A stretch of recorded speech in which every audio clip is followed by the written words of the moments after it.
Here's the big challenge of life. You can have more than you've got because you can become more than you are.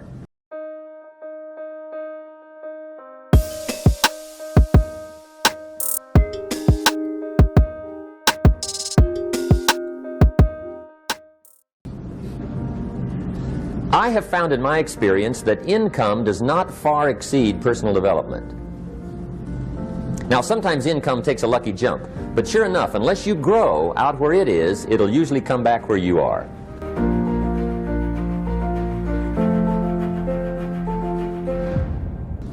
If somebody hands you $1 million, best you become a millionaire quickly, so you get to keep the money. Otherwise, sure enough, it'll disappear.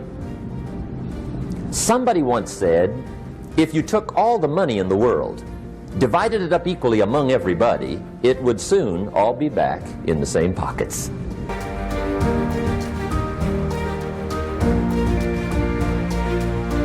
Success is something you attract, not something you pursue. Success is looking for a good place to stay. So instead of going after it, you work on yourself. Personal development.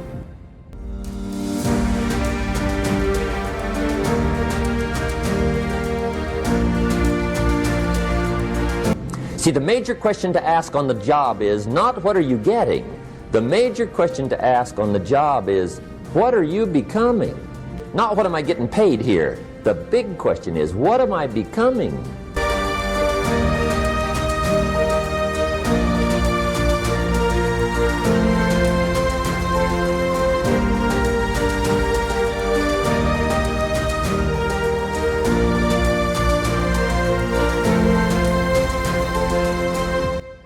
True happiness is not contained in what you get. Happiness is contained in what you become.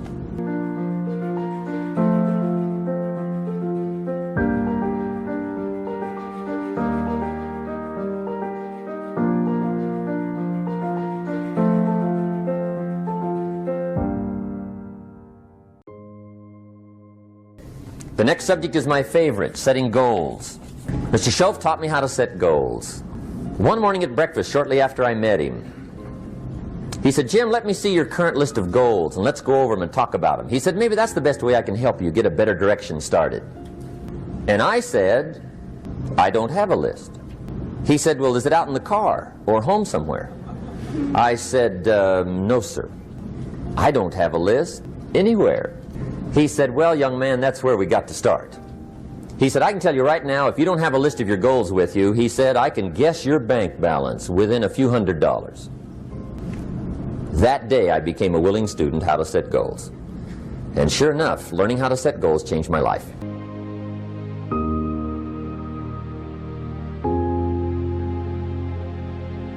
Human beings are emotional creatures, and emotions are powerful for life change. Now, of course, emotions are so powerful they can go either way on you. Emotions can either build or destroy. So you really have to employ emotions properly. We call civilization the intelligent management of human emotions. If you can intelligently apply your emotions in the right direction, no telling what can happen. Could turn your life around one day would be sufficient.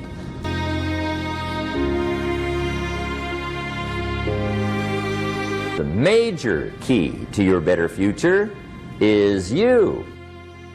I used to wonder why two people could work for the same company, one make twice as much money. Now see, that used to puzzle me. And maybe they were the same age, graduated from the same school, live in the same community, work for the same company, with the same products and the same services. They've got the same traffic, the same problems, and one makes $1,000 a month, the other one makes $2,000 a month. But what makes the difference? Why would one person do twice as well, 3 times as well? Speaking economically, now I know there's more than one way to do well. I understand that. But in this little narrow area called compensation, what's the difference? Value makes the difference in results. You can't get more time, but you can create more value.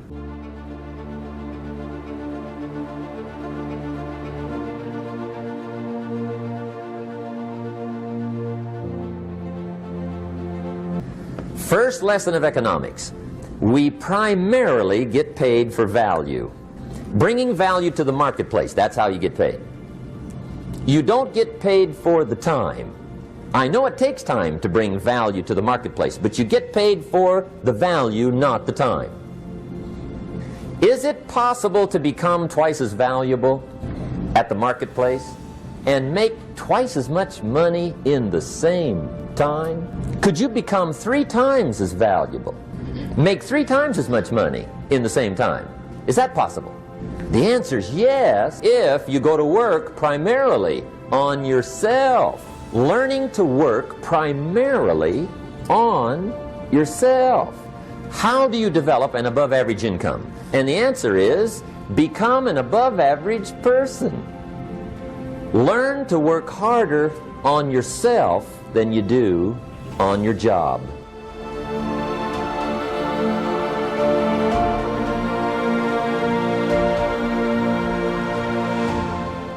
For things to change for you, you've got to change.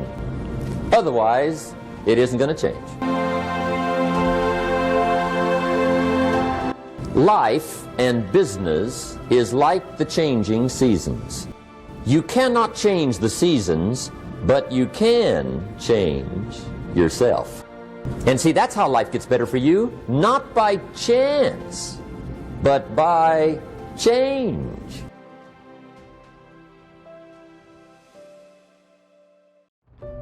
4 major lessons in life to learn. Here they are. Number 1, learn how to handle the winters. They come right after falls. Some are long and some are short and some are hard and some are easy, but they keep coming. You must learn to handle the nights. They come right after days. You must learn to handle difficulty. It comes right after opportunity. You must learn to handle recessions. They always follow progressions. See, it isn't going to change. The lesson you must learn is how to handle it. And there's all kinds of winters, right?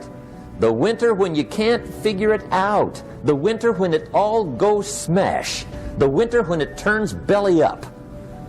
The winter when it won't work, when you've run out of money and you've got a broken heart. See, those are winter times. There's all kinds. Economic winters, social winters, personal winters. When your heart is smashed in 1,000 pieces and the nights are unusually long. Your prayers seem to go no higher than your head. It's wintertime. How do you handle the coming winters and the disappointments and the down times? Well, you can't get rid of January by tearing it off the calendar. But here's what you can do. You can get stronger, you can get wiser, and you can get better. The winters won't change, but you can. And that's how life changes for you. Don't wish it was easier. Wish you were better. Don't wish for less problems. Wish for more skills.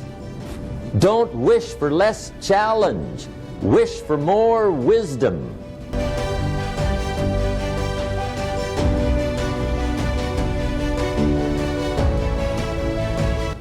Here's lesson 2. Learn how to take advantage of the spring. Spring is called opportunity. See, opportunity always comes. Days follow nights. Isn't that terrific? Opportunity follows difficulty. You must learn to take advantage of the spring. See, just because spring rolls around is no sign you're going to look good come fall. You gotta do something with it. Now here's what else you must do. Take advantage of the springs quickly, because there's only a few. Just a handful of springs have been handed to each of us. They don't come forever. Life is fairly brief. So you got to read every book you can get your hands on what to do with your springs while they're here. And take advantage, they soon run out.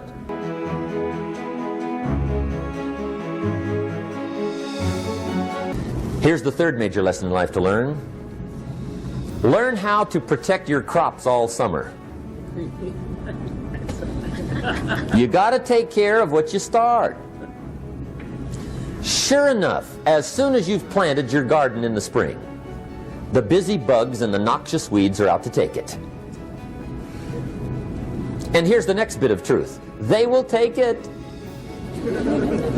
unless you prevent it. And that's the 3rd major skill to learn. You've got to learn to prevent the intruder from taking all the good you start. It's one of the challenges. Here's two key phrases under number 3. First one, all good will be attacked on this planet. Maybe not the next one we get to, but on this one, all good will be attacked. Every garden will be invaded. Not to think so is naive.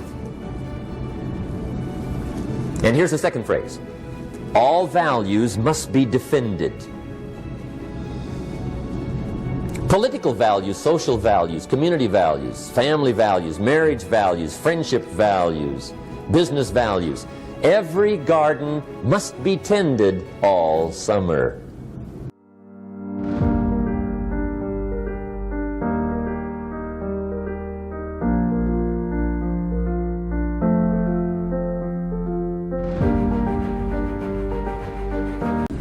Now here's number 4. Fourth major lesson in life to learn. Learn how to reap in the fall without complaint. Take full responsibility for what happens to you.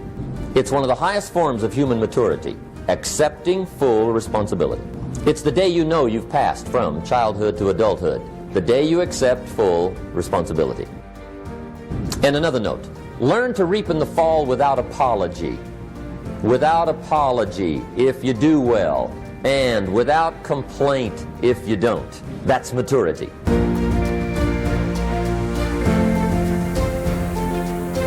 I used to have this funny list called Reasons for Not Looking Good.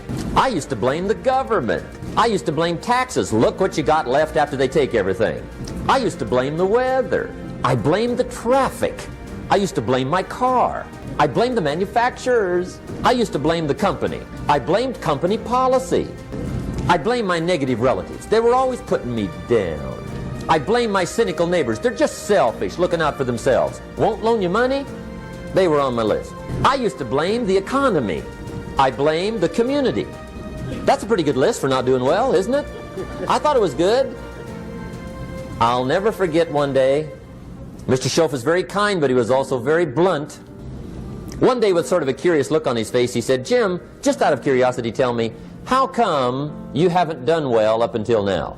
I thought, well, so I won't look too bad, I'll go through my list. And this list I just gave you, I put that on him. And he was very patient. He let me go through the whole thing, the government, the weather. I went through this whole thing. When I finished, he looked my list over very carefully. He said, Mr. Rohn, big problem with your list. You ain't on it. See, I used to blame everything outside. And then let me give you a little philosophy that helped turn my life around. It's not what happens that determines the quality or the quantity of your life. So that's a key phrase. It's not what happens, it's what you do that changes everything.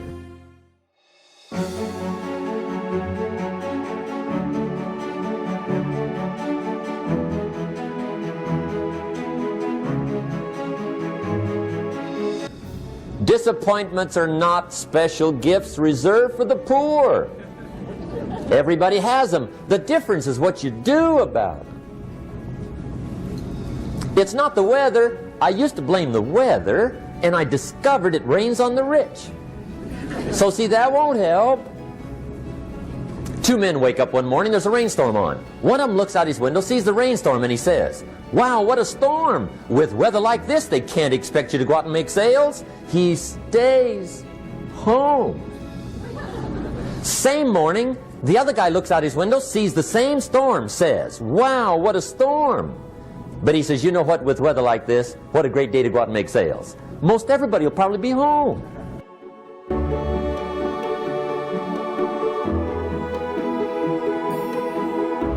Starting tomorrow, what are you going to do that'll make a change in your life's direction? Now see, if you don't do something starting tomorrow that'll make a difference, guess what? It's gonna be the same. And see, that way you can guess what the next 5 years are gonna be like. Look at the last 5.